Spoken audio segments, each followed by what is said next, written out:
Hello there. Welcome to Snail Story, where love unfolds slowly but always sincerely. How are you doing today? Have the leaves started to change where you are? Today, we're sharing a gentle, heartfelt story about Nathan Callahan, a filmmaker, who once walked away from everything to chase a dream, and June Adler, the owner of a small bookshop who raised her daughter alone for 7 years. One day, Nathan comes back not to start over, but to ask for a chance to stay. But the hardest part isn't asking for forgiveness. It's becoming a real part of the lives he once left behind, through every page of a book, every cup of tea, and every hug from a little girl. They learn how to rewrite the meaning of family, one honest moment at a time. If you love stories of healing, reconnection, and love that endures, don't forget to like the video, subscribe to Snail Story, and join us as we begin this journey together. Nathan Callahan stood silently by the tall glass window of the top floor of Callahan Studios, the headquarters of the documentary film company he had co-founded with his best friend 10 years ago. Below, the city of Saverton bathed in a copper-tinged sunset, where moss-covered rooftops mingled with gleaming glass towers reflecting the radiant sky. It was so picturesque it could have been a staged shot. And yet, Nathan was no longer sure he was the director anymore. Maybe he was just acting out a script someone else had written for him. He loosened his silk tie, shoulders heavy. On the desk nearby sat a thick ivory envelope, perfectly aligned. On a folder, he had been staring at it for 3 days, still hadn't sent it. Inside the envelope was the wedding invitation for him and Savannah Ellington, venture capitalist, and, according to everyone, the perfect choice. They were to be married at Fairbrook Estate in less than a week. The guest list spanned 3 pages and had been reviewed by 4 assistants. Yet there was one person Nathan hadn't been able to overlook: June Adler. That name, handwritten in blue ink, looked strangely out of place in the sterile office space. Unlike the big names journalists, directors, investors, her name made the room feel less polished, more real. Nathan reached for the envelope. 7 years. It had been 7 years since that final evening at Adler Farmstead, when she read him a fairy tale about courage, then said, "I'm not afraid of you leaving, but don't make me wait in silence." And then he left. No message, no call. Not even a single line. He told himself he had to choose his career, that the world needed him more than quiet. Afternoons on a porch and cups of chamomile tea, he had built a visual empire. Films screened at every major festival. Hundreds of awards, countless inspirational quotes about capturing life's raw truths through his lens. Yet somehow strangely, he had never dared return to the one truth he left behind. The sound of the door opening behind him startled him. "You haven't replied to her texts?" said Emily Callahan, his younger sister, as she walked in. With a file in hand, eyes still on her phone. "Savannah needs your thoughts on the teaser video for the wedding. And her mom wants to know why the guest list doesn't have your signature yet." Nathan didn't respond right away. Emily put down her phone and noticed the envelope still hadn't sent it. She asked quietly. He nodded. Emily walked over to the window, standing beside him. "You know what inviting her will open up, don't you?" "It's not about having her there," he replied, voice low. "It's just so she knows I haven't forgotten." Emily was silent for a moment. Then she picked up the envelope and placed it next to his phone. "Then send it. Or don't. But don't use it as a punishment for yourself." As Emily left, the golden light of dusk reached the windowsill. Nathan sat at his desk, eyes fixed on the computer screen showing the rough cut of his latest film, The Stillness We Missed, a documentary about forgotten coastal villages. The frames were beautiful, but empty. Something inside him was cracking. And for the first time in years, he thought about not editing anymore, but going back to where it all began. In another corner of Saverton, June Adler was carefully arranging old books on a faded oak shelf. The Willow Patch Book and Teetha Bookstore she had opened after leaving the farm had become a haven for quiet souls. Children painted in the back room, elderly patrons read beside cups of mint tea, and every Friday afternoon, June herself told stories aloud. Mommy Willow Ray, her 6-year-old daughter with soft curls and gray-blue eyes, ran in from the back door, holding an envelope. "You got mail." June wiped her hands on her apron and bent down to take it. Her hand froze at the handwriting. Blue ink, soft strokes so familiar. She opened it. A wedding invitation slipped out. His name, Nathan Callahan. And beside it, the name that tightened her chest, Savannah Ellington. Willow stared at her mother. "Are you sad?" June folded the card, her voice as light as a breeze. "Just a letter from an old friend." But Willow didn't look away. She was very sensitive, especially to the things her mother didn't say. "Is it the friend you told me about when I asked who my dad is?" The question hung in the room like the echo of a bell. June didn't answer right away. She gently smoothed her daughter's hair. "I think maybe it is." That night, after the shop had closed, June sat on a wicker chair on the porch, warm yellow light falling across the wedding invitation on her lap. Her mother Elaine brought out 2 cups of tea. "I saw the letter," she said softly. "I don't know if I should go." Elaine was quiet for a moment, then replied, "Sometimes the heart needs to see clearly, even when the mind says not to." June looked up at the darkening sky. She remembered Nathan's eyes the last time they met, odd, and his whisper at their parting, "Just don't make me wait without knowing." She picked up the invitation and murmured to herself, "Maybe it's time to look back." And somewhere far away, Nathan still didn't know that the woman he once walked away from was now preparing to bring him an answer. Not just with words, but with a look, a memory, and a little girl named Willow Ray. It was a golden Saturday afternoon at Fairbrook Estate, a luxurious mansion in the southern part of Saverton, and the chosen venue for Nathan and Savannah's upcoming wedding. The lavender fields behind the estate had been neatly trimmed. Rows of cream-colored chairs were perfectly aligned, draped in white tulle with pale yellow boughs. The strings ensemble was rehearsing canon in D, their melodies echoing under the wide-open sky. Everything was ready for a dream wedding, except for the one thing no one expected. Nathan stepped down from the porch, a cup of espresso in hand, eyes fixed on the courtyard where the stage was being assembled. The breeze tugged gently at his shirt, but his mind was heavy. He saw Savannah talking to the event manager, poised, confident, and composed. They looked like the perfect couple. Everyone said so. And yet, inside him, there was a hollow space he hadn't dared to name. Down a quiet lane by the lake, a small, gray-blue car rolled to a stop. June stepped out, dressed in an ivory linen dress, her hair in a loose bun, carrying a small cloth bag. Beside her was willow-white dress, soft curls held back by a lace bow, clutching a worn-out stuffed bear. The two of them stepped out, their eyes filled with curiosity and caution. "Whoa," whispered, gazing at the white chairs, the fountain, and the grand glass tent in the middle of the garden. "Mommy, this looks like a fairy tale." June gently squeezed her daughter's hand and gave a faint smile. "Yes, but we're only staying for a little while, okay?" Willow nodded. They walked along the stone path, feeling small in a place so flawless, so unreal. At that exact moment, Nathan turned around, and the world seemed to stop spinning.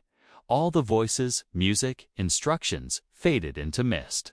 In his eyes, there were only 2 figures, the woman he had left behind with a broken promise, and the little girl with deep blue eyes that mirrored his own youth. Nathan felt rooted to the spot, as if bound by invisible cords. His lips parted slightly, but no words came. "June," he whispered, barely audible. June stopped. Her eyes met his. No words were needed. That gaze carried everything: shock, pain, anger, and perhaps a hint of sorrow. Willow tugged at her mother's hand and looked up. "Who is that, Mommy?" "An old friend," June replied, her eyes still locked on Nathan. Nathan began walking toward them, slowly, as if afraid something might shatter. Willow tilted her head, curious. Then, with childlike ease, she smiled. "Hi, mister." He crouched down, almost by instinct. "Hi there." His heart thundered. His eyes met her eyes he had seen in the mirror every morning, his own eyes. "What's your name?" he asked, voice trembling. Willow looked at her mother for permission. June gave a slight nod. "Willow Ray," she answered. "I'm 6.5, and I like drawing boats." Nathan glanced at June, searching for confirmation. But she stood still, shoulders back, gaze calm in a way that unnerved him. "June, is she? She's your daughter," June said. No raised voice, no explanation. There was no need for more. The truth lived in the breath between them, in Willow's gaze, in the thunderous beating of his heart. The moment was broken by a sharp, composed voice behind them. "Nathan, there you are." "I've been looking all over." Savannah approached, her silk dress hugging her figure, her eyes instantly catching June and Willow. She paused, lips tightening ever so slightly. "Hello," she said, calm, but not without edge. "I am Savannah." Nathan's fiancée June didn't bow her head. She stepped forward slightly. "I'm June, just an old friend." Willow tugged gently. Mommy Savannah looked at the little girl, then back at Nathan. A shadow of suspicion flickered across her face. "This little girl is—" Nathan inhaled deeply, then spoke without hesitation. "My daughter, Willow Ray." Silence fell, heavy and sharp. Savannah said nothing for several seconds. She just looked at him, long and hard. Then she smiled a tight, hollow smile. "Pretty name," she said, voice cool. "But it seems you've forgotten to update some key chapters of your personal history." June gently placed her hand on Willow's shoulder. "We were just passing through," she said, voice steady. "Didn't mean to cause any trouble. I wish you both happiness." She turned and walked away, light but certain, Willow's small hand gripping hers tightly. Nathan said nothing. He simply watched the two figures slowly walk across the courtyard, past the empty rows of chairs, through the lavender garden, until they disappeared beyond the gate in the distance. Savannah crossed her arms and turned to him. "Nathan, what are you going to do now?" He didn't respond. His eyes stayed fixed on the spot where they had just been, where his heart had just been stripped bare of the shell he'd built over the last 7 years. For the first time in a very long time, he felt real. No longer the filmmaker telling someone else's story, but a man finally standing face to face with the one story he had never dared to confront, his own. Night settled slowly over the city of Saverton. The cobblestone paths around Fairbrook Estate now glowed only under quiet lamplight, with tree shadows stretching long across the grass. In the suite on the mansion's second floor, Nathan Callahan stood still before the slightly opened window. The air carried a faint scent of lavender and early autumn dampness, but all he could feel was the heavy pounding of his heart. He was still wearing the same shirt from earlier that afternoon, sleeves rolled up, tie slung over the back of a chair. In his hand was a small, drawing childlike pencil scribbles, a boat, a sun, and 3 figures, one large, one medium, one small. Willow Ray had handed it to him when she left, slipping it into his palm like a gift that needed no explanation. He sat at the edge of the bed, staring at the paper as if trying to decipher a mysterious language. But there was no mystery. The truth was clearer than ever. The door creaked open. Savannah entered, still in her long white dress, hair neatly pinned up, her face nearly expressionless. "You didn't come down for dinner," she said. Nathan said nothing. She walked closer, stopping just a few steps away. "Should I pretend nothing happened?" she asked, not coldly, but with clear restraint. He placed the drawing on the bedside table and stood to face her. "I don't know." "What you want me to say?" "Really?" She gave a short laugh. "Then let me say it. I just found out that my fiancé has a 6-year-old daughter he never mentioned. Not because he forgot, but because he never knew. And now he's looking at that child like his entire world just flipped upside down." Nathan stayed silent.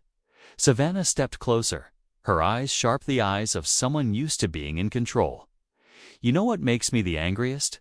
Not the child, not the ex, but the way you look now. Like you've just remembered a version of yourself I've never seen before." He drew a deep breath, no longer looking away. "That's because it's true, Savannah. I was that person before I left, before I abandoned someone I never should have walked away from. So what are you saying, that she matters? More than I do?" Her voice cracked slightly at the end. Nathan didn't answer right away. He walked slowly to the window, looking out at the courtyard where June and Willow had disappeared just hours ago. "It's not about more. It's about what's real. I've lived in a world that looked too perfect to write but had no room to breathe. I've made films about people searching for meaning while I've been too afraid to search for my own." Savannah was quiet for a while, then gave a faint shake of her head. "So, you've made your choice. I don't know what's going to happen." Nathan turned to her. "But I know I can't keep walking a path I no longer believe in." "Then don't expect me to walk it with you." Her words didn't come out in anger, they were a conclusion. She left the room without waiting for a response, leaving Nathan standing there, his heart hollow, but strangely not regretful, at that very moment. Across town, in a modest house on the west side of Saverton, June stood in the kitchen gently, stirring a pot of tea. Her eyes drifted toward the living room where Willow was drawing. Her mother, Elaine, leaned against the doorway, her gaze full of quiet wisdom. "You're not going to tell her anything?" she asked softly. June shook her head. "She already feels it, Mom. Willow always knows. And you? Oh, did you feel seeing him again?" June didn't answer right away. She set the teapot down and leaned against the counter. "It felt like someone had opened a book I'd locked away, eyed it up, hid it in the darkest part of me. And now, page by page, it's being opened again, and I'm not sure I'm ready." Elaine walked over and placed a hand gently on her daughter's shoulder. "You've raised Willow with all the courage and love you have. But sometimes, a child needs the other half of her story, even if only to know where she came from." June nodded slightly, her eyes glistening from across the room. Willow looked up from her drawing. "Mommy, I drew Daddy. I remember his eyes." June walked over and knelt beside her. "You remember?" Willow pointed to the largest figure in the picture. "I think Daddy's someone who used to draw boats, Cora, because when I saw him, I wanted to tell stories about the sea." June's heart clenched. Her daughter didn't need confirmation. A child's heart always knows who belongs to it. She gently brushed Willow's hair and asked softly, "Then tomorrow, if your dad wants to see you again, would you be okay with that?" Willow looked at her mother and nodded. "If you're there too." June smiled for the first time in weeks and wrapped her daughter in her arms. The next morning, when Nathan stepped out of the car in front of the Willow Patch bookstore, he brought nothing but a box of cinnamon waffles and a new sketch pad. The wooden door creaked open. The scent of chamomile tea and pine filled his senses. And at the far end of the counter, surrounded by old shelves and warm yellow light, Willow Ray was drawing. June stood leaning against the table. Watching him, no one said hello. But the slight nod from June was all he needed to know. A door had opened, and this time he wasn't going to walk away.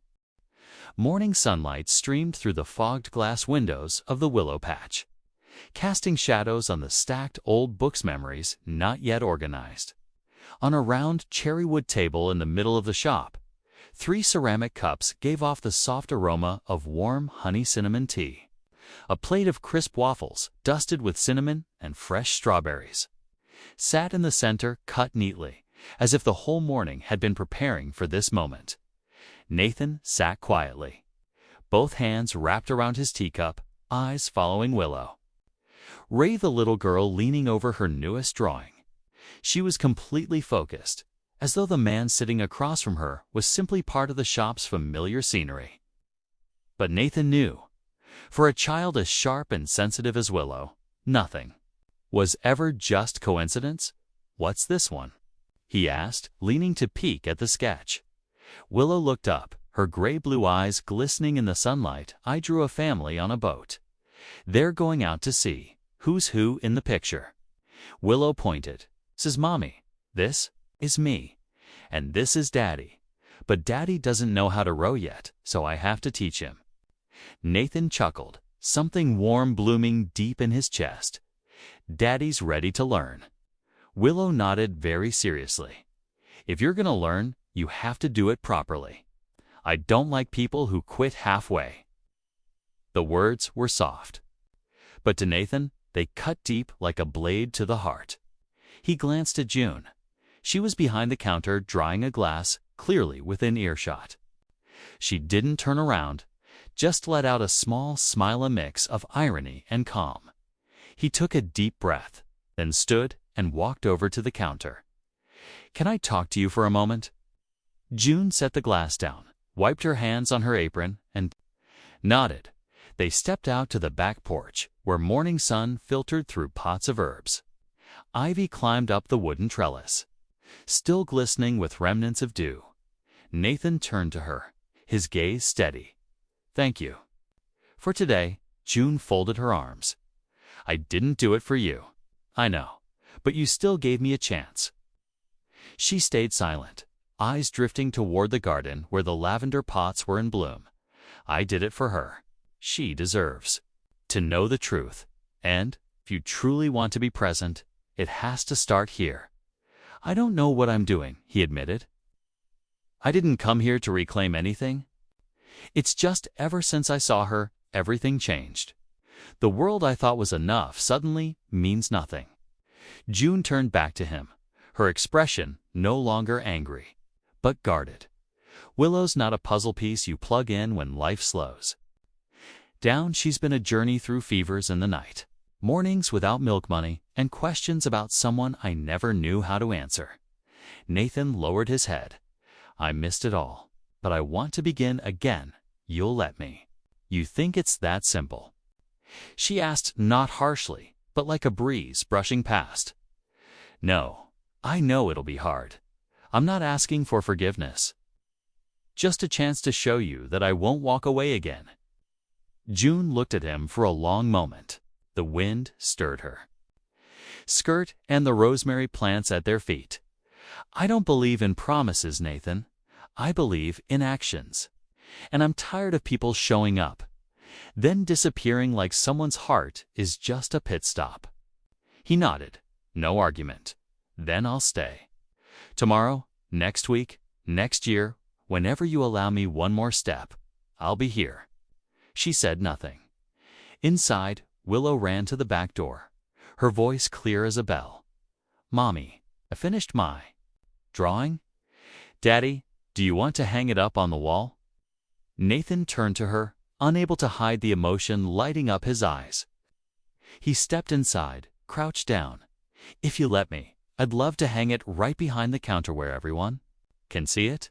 Willow nodded.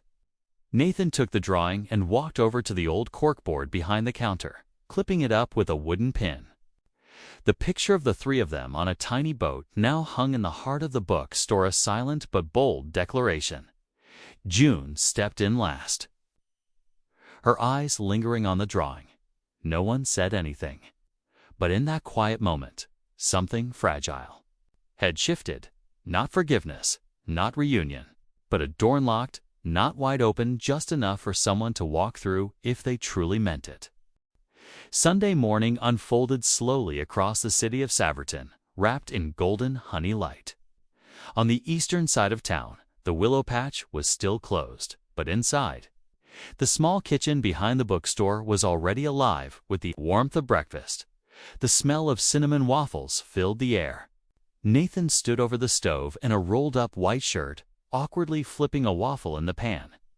He tilted his head, frowning at one side that had burned slightly, then quickly turned it over. "Watch the heat," June said, entering from the hallway, a cup of mint tea cradled in her hands.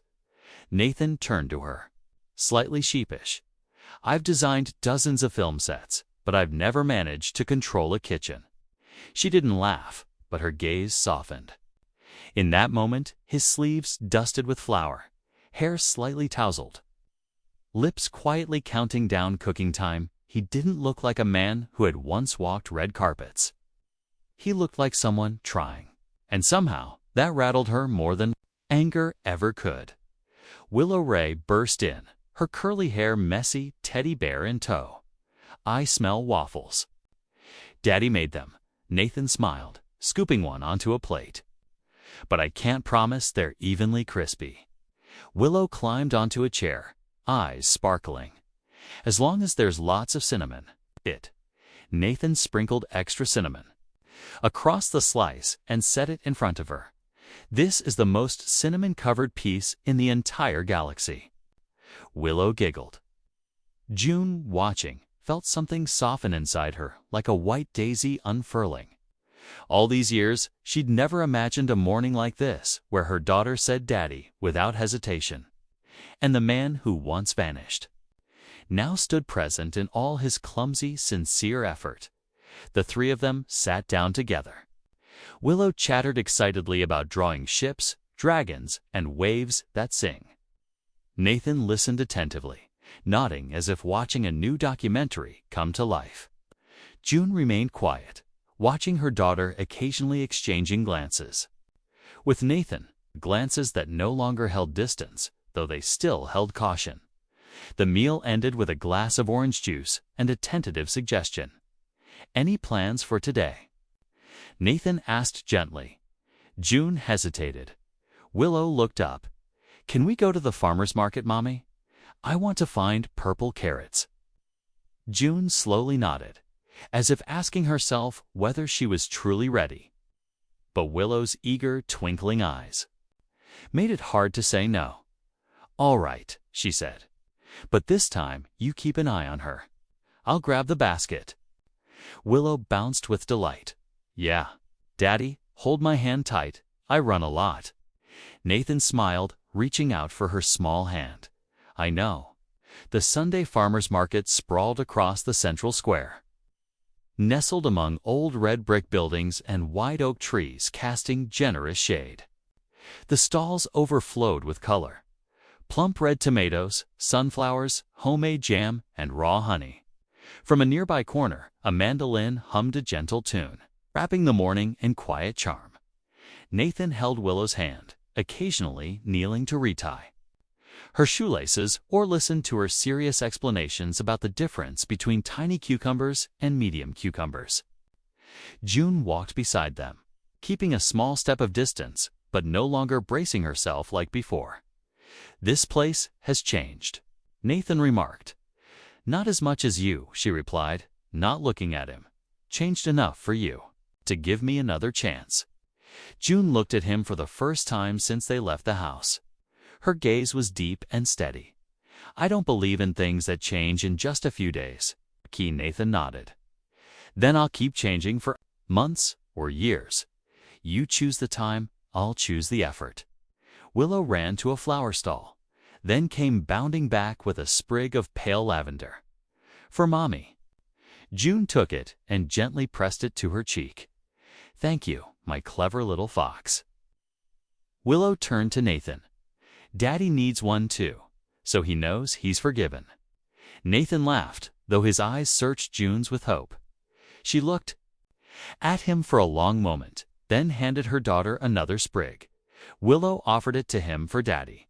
It wasn't forgiveness, but it was an invitation to keep walking if he dared. That afternoon, while Willow napped in an armchair, hugging her teddy bear with a lavender bloom tucked to her chest, Nathan and June sat together on the back porch steps. The breeze played with the strands of her hair. He turned to her. "Do you think someday we might become an us again?" June didn't reply right away. Her eyes stayed on the small backyard, where wildflowers bloomed in the late. "Son, I don't know. But you didn't say no." She turned to him and smiled, softly, like a leaf fluttering. "No, I didn't say no." Nathan smiled, leaned back, and took a deep breath. One morning, one meal. One market trip.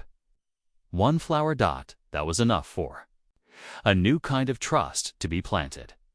Not to fall in love again just yet, but to begin. A week had passed since that morning at the farmer's market. Nathan had become a familiar presence at the willow patch, stopping by every day. Not with excuses, but with quiet consistency. He read by the window, scribbled notes into his new script, or sometimes just helped June move boxes of books from storage to the front. Willow was always the natural bridge between 2 cups of tea, a crayon drawing, or a simple question that neither adult could ignore. One Thursday afternoon, a sudden summer rain swept through town. It came down heavy but brief, leaving the streets wrapped in a gentle mist like a soft breath over the cobblestones. The shop closed early. June tidied up while Willow lounged on the armchair, curled up with a fairy tale book. Nathan washed cups in the kitchen, whistling an unnamed tune. "Didn't know you could wash dishes," June said, walking in with a towel in hand. "I've learned more this week than I have in the past year." He grinned. She didn't reply, but her eyes softened. He looked nothing like the man from film festivals and red carpets now flower on his sleeves. Hair a bit messy, murmuring numbers as he timed the drying rack. He looked like someone trying. And somehow, that unsettled her more than anything. Else silence hung for a moment. "You're quieter than usual today," he said. June placed the last glass on the rack, then turned to him. "Do you remember leaving without a word?" Nathan nodded, his expression falling. "I thought saying nothing would hurt less, and you were wrong." Her tone wasn't accusatory. 'Twas steady like a record of truth. "I was angry," she continued. "Angry that I was left behind like some minor detail. But then I realized some people leave not because they don't love, but because they're too afraid to stay." Nathan went still. He had never heard her speak these things. All those years building stories about others, he had never dared to piece together his own. "I lived with guilt for 7 years, he said softly. "I thought I'd made the right choice, but I was just taking the easier road. And now I don't know how to do anything else but stay," he exhaled. "Each morning I wake up and ask, what can I do today to be more worthy, not for you, for her, for all 3 of us in that drawing she made." June looked at him for a long time. The rain had eased. The last light of day touched her cheek, softening everything around them. She stepped closer, and for the first time, placed her hand gently on his chest over the heart beating fast beneath his shirt. "You don't have to be better than yesterday," she said. "Just be someone who doesn't leave when things get hard." Nathan nodded, eyes misted. Just then, from the living room, Willow's voice rang out. "Daddy?" "I found the box Mommy hid under the chair." June startled, quickly walking out. Nathan followed. Willow was on the floor beside an old wooden box, its lid slightly ajar. Inside were letters, faded photos, and carefully folded sheets of paper. "Did Mommy write these to Daddy?" Willow asked, holding up one. June quickly took it from her hands, gently. "These are things I wrote to myself." Willow tilted her head. "So Daddy didn't know." June looked at Nathan. This time, she gave a small nod. "He does now." Nathan looked at the letters in her hands, The words never sent, the feelings hidden for years. He didn't ask to read them. He simply placed his hand on hers, softly. "If one day you want to share them, I'll be here." June said nothing, but she didn't pull her hand away. Willow watched them both, then asked, "Can I keep the box? I want to draw every story inside." June laughed quietly. Nathan ruffled her hair. "We'll tell you every story, one by one." Willow beamed, hugging the box like a treasure chest. The room glowed in a soft amber light. Outside, the last. Raindrops fell on the roof tiles, mingling with the quiet laughter of a family slowly stitching together the pieces of their past, not to redo it, but to carry it forward. On Saturday morning, Nathan Callahan walked into the willow patch earlier than usual. In his hands was a small cardboard box tied with a pale blue ribbon. Inside, a set of high-quality watercolor paints, a gift he'd picked up after noticing. Willow's drawings had begun to carry deeper emotional shades. She no longer just drew boats or suns, but people with eyes that spoke like her mother's, like her own. He placed the box on the table and smiled when he saw June watering the basil pots on the front porch. She wore a charcoal linen dress, hair neatly pinned up, a few drops of water clinging to her wrist. "You're early today," she said without looking up. "I think I'm ready to tell the story." June lifted her head. Sunlight slanted across the porch roof, casting a glow on half her face, and in that light the weariness behind her eyes became clear. "What story?" "The real reason I left." Silence. A soft breeze stirred the tip ivy vines. June set the watering can down and stepped closer. "Then tell me." Nathan took a breath. "After the last time I saw you, I got a job offer in London. It's a chance to direct a global documentary project, something I dreamed of since college. I should have told you. I should have asked if you wanted to." "Come." June stayed quiet, but her eyes never left his. "I wrote a letter, but I never sent it. The night before my flight, I stood outside your door for hours. I knocked, but no one answered. And I thought, ... maybe the best thing I could do was disappear." "Best for who?" she asked softly, but sharply. "Nathan." Swallowed hard.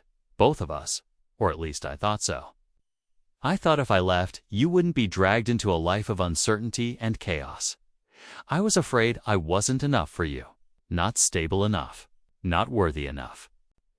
June shook her head and gave a faint smile, not quite mocking, more full of quiet regret. "And you didn't think I deserved the choice?" Nathan dropped his gaze. "That was my biggest mistake." A door creaked open behind them. Willow came running out, waving her newest drawing. "Daddy." "True, you as a kind dragon." Nathan paused. She held out the page, a huge green dragon soaring above a village, with two tiny figures below, a mother and a child. "But what?" Caught in his throat was the tiny line scrawled in the corner. The dragon came back and didn't fly away again. June looked at him. "She believes in you, but I'm not sure yet." Nathan crouched beside his daughter, pressing a gentle kiss to her curls. "I'm here, not just for today." That afternoon, while Willow napped, Nathan and June sat together in the little reading room behind the shop. He pulled a worn leather notebook from his jacket pocket, the one he had carried through every film set across 7 years. Inside were notes, unsent letters, and a photograph of him and June sitting on a wooden bench outside their college library. Back when they were students, he handed her the notebook. "Every page in here is something I never had the courage to say. Now you can read it, burn it, throw it away. But it's the most honest thing I've ever written." June took it, her hand brushing the frayed cover.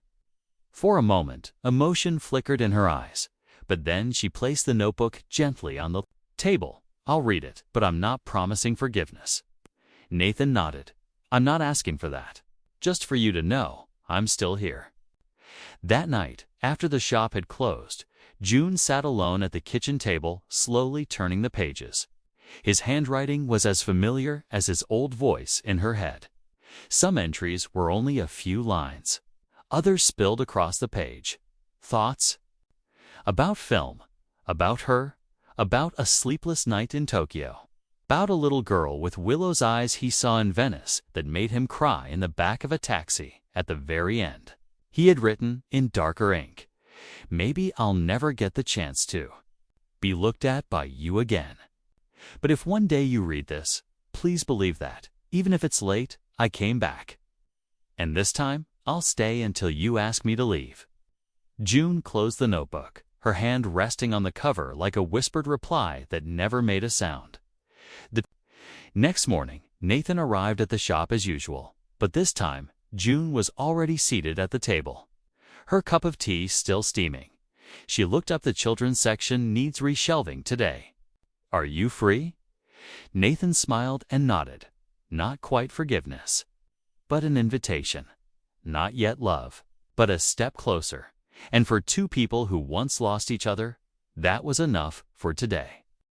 Tuesday afternoon arrived under a heavy sky, clouds hanging low like a quiet warning.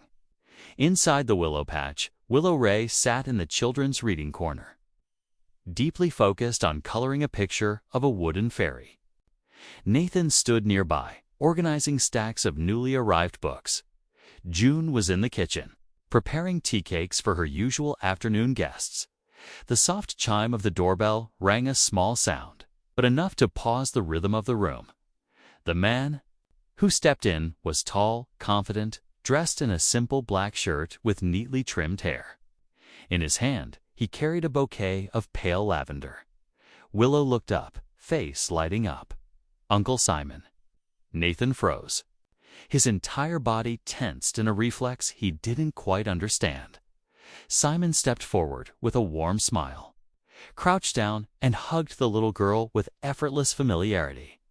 "Hey there, kiddo. What are you drawing today?" "A talking forest. Mommy and Daddy in it." Simon chuckled, then glanced at Nathan a look that wasn't hostile, but clearly sizing him up. June came out from the kitchen and paused mid-step when she saw Simon. "I thought you were working in Charlotte today." "Plans changed. I stopped by to bring you both some fresh chamomile tea and talk."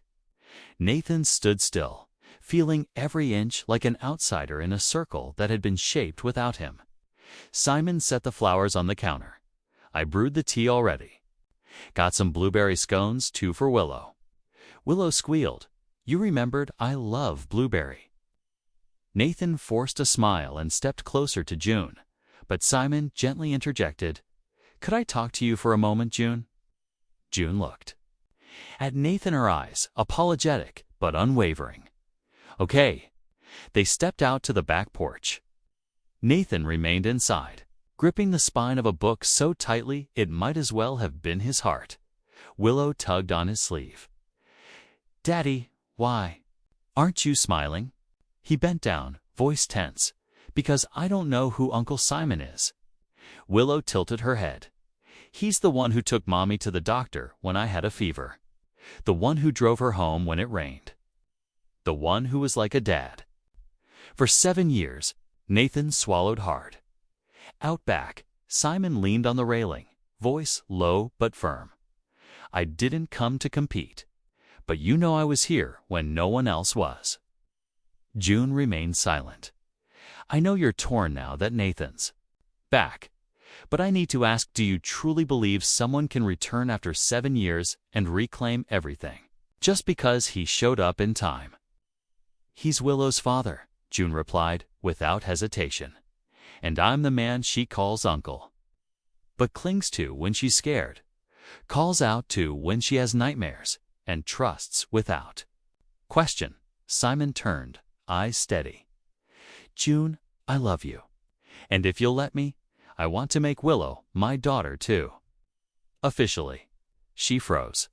"Simon, I'm not pressuring you. But if Nathan isn't truly staying for the long haul, then I will be the one who does."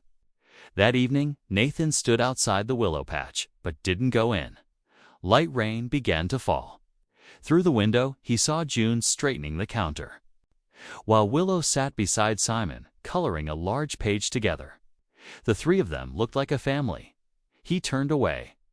Back at his temporary apartment, Nathan opened his laptop and typed a single sentence into an email. "I'm declining the California project. I need to stay in Silverton for a reason no film has ever captured. The truth." He hit send, then closed the laptop and sat still, heart tangled in too many directions. The next morning, he arrived at the shop early. Willow was having breakfast. June was watering plants. Simon wasn't there. Nathan paused at the doorway. June noticed him, but didn't invite him in. She stepped outside. "You saw it, didn't you?" Nathan nodded. "Have you made your choice?" She said nothing. "You don't have to choose now," he said softly. "I just need to know one thing. Do you believe someone who's failed but owns his mistakes and chooses to stay deserves to stand beside you again?" June looked at him for a long moment. "I don't know. But if one day I do believe, will you still be here?" Nathan smiled. "Whether you believe tomorrow or years from now, I'll still be here." And for the first time, June handed him a small potted plant. "This one needs someone to care for it every morning. If you're really staying, start with the smallest thing." He took it, both hands cradling the pot like it held a fragile new hope. 3 days later, the willow patch welcomed a rare morning of sunlight after a stretch of rain. The plants inside the shop seemed to thrive unusually well, and the scent of fresh basil and mint tea felt as though it had been steeped in early winter light. But within the hearts of those inside, none of it felt easy to breathe. Nathan arrived early, just as he'd promised, carrying the small lavender plant June had handed him last time. He placed it carefully on the sunniest windowsill, then walked straight to the back, where June was writing up a new book order. "I need to talk to you." June looked up, not surprised. "I just called Simon." She froze. "You did what?" "I invited him here. With you. With Willow." "Nathan, I don't want to keep standing in the middle. And I don't want you making this choice in silence and then regretting it later. If there's something to face, let all three of us sit down, look each other in the eye. Because that little girl deserves to know who is truly staying for her, not for pride." The weight of silence settled between them.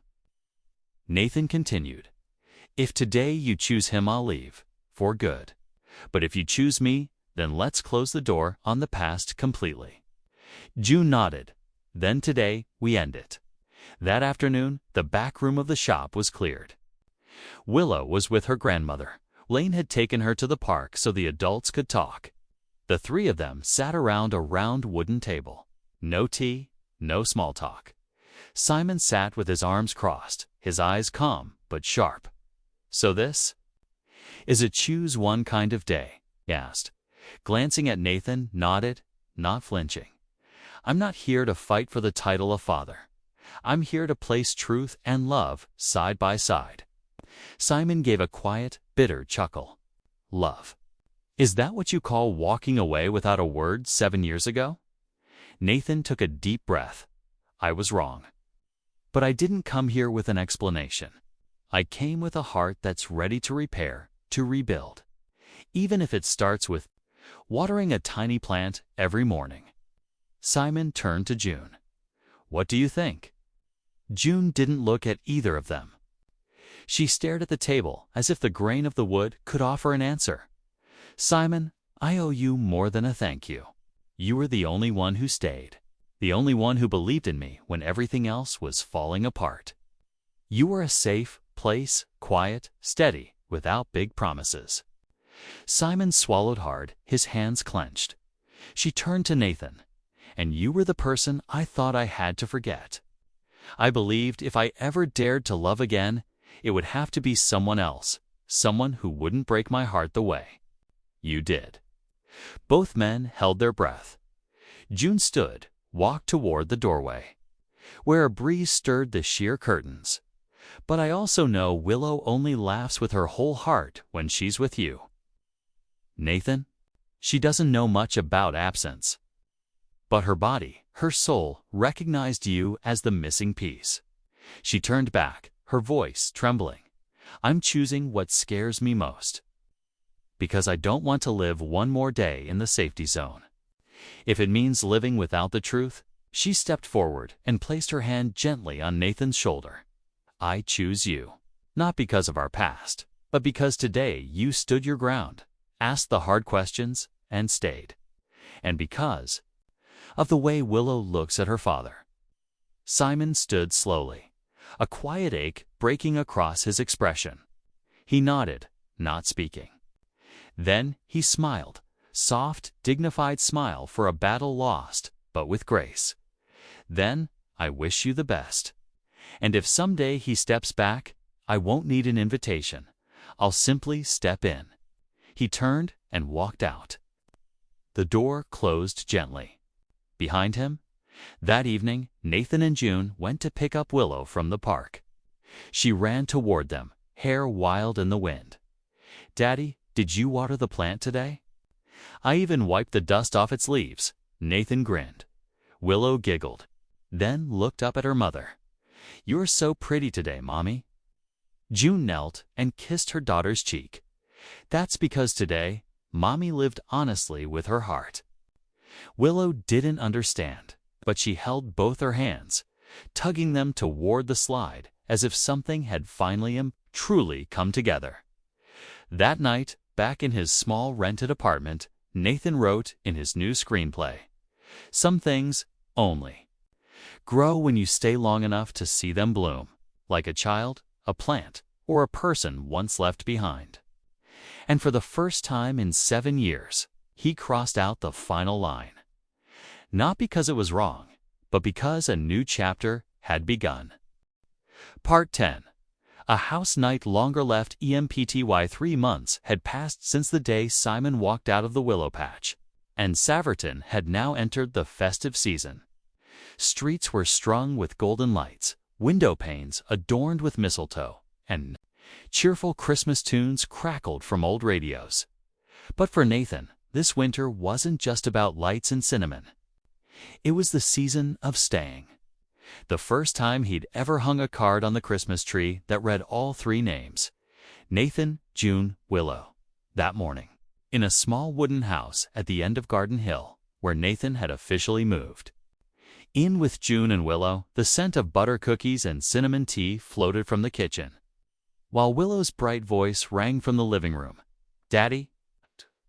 I left the toothpaste tree under my pillow. Nathan squinted. Toothpaste? Or candy cane? Well, they kinda taste the same. Willow giggled.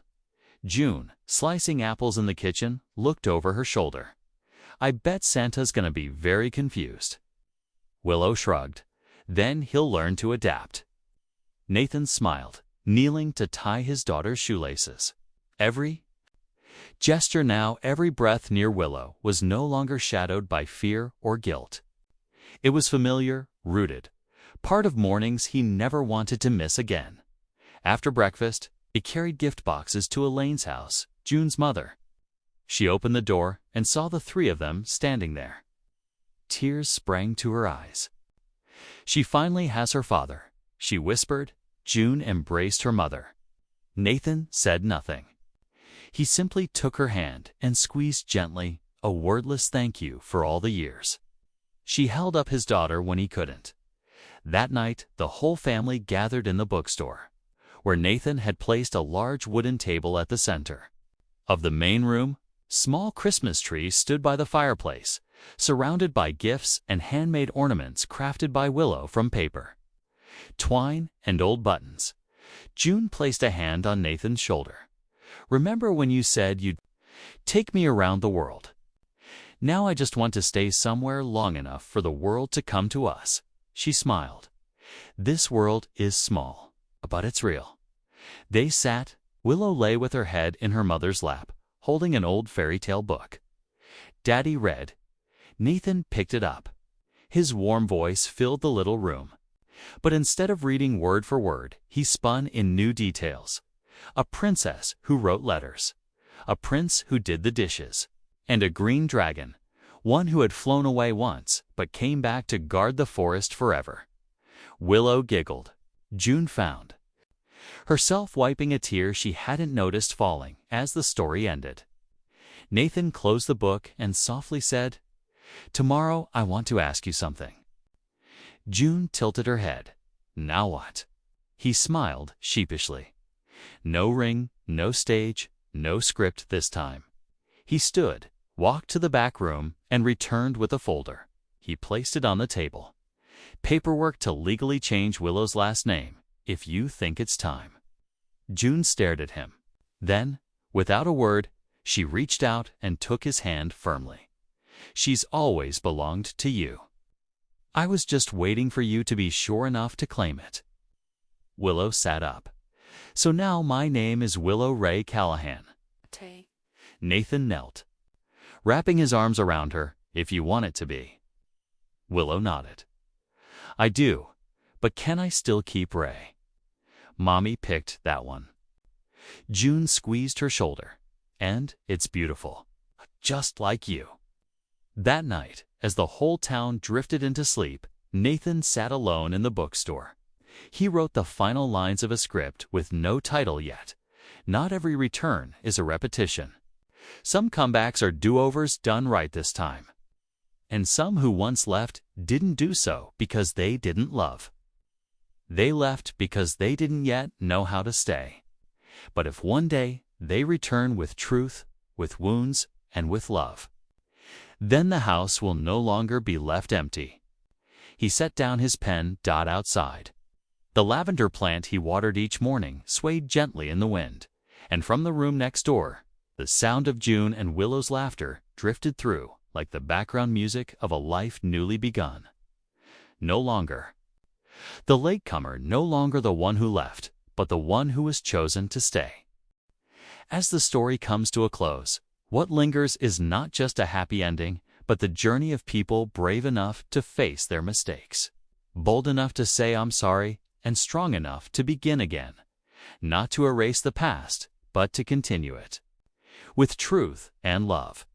Because some homes aren't built from bricks and walls, but from staying when it matters, holding the right person at the right time, and having a heart courageous enough to walk through fear. Thank you for following the full story of Where the Book Ends, We Begin. If it moved you, if you've ever known waiting, regret, or the long road home, I hope this story touched a part of your memory, too. Don't forget to like, subscribe to Snail Story, and leave a comment.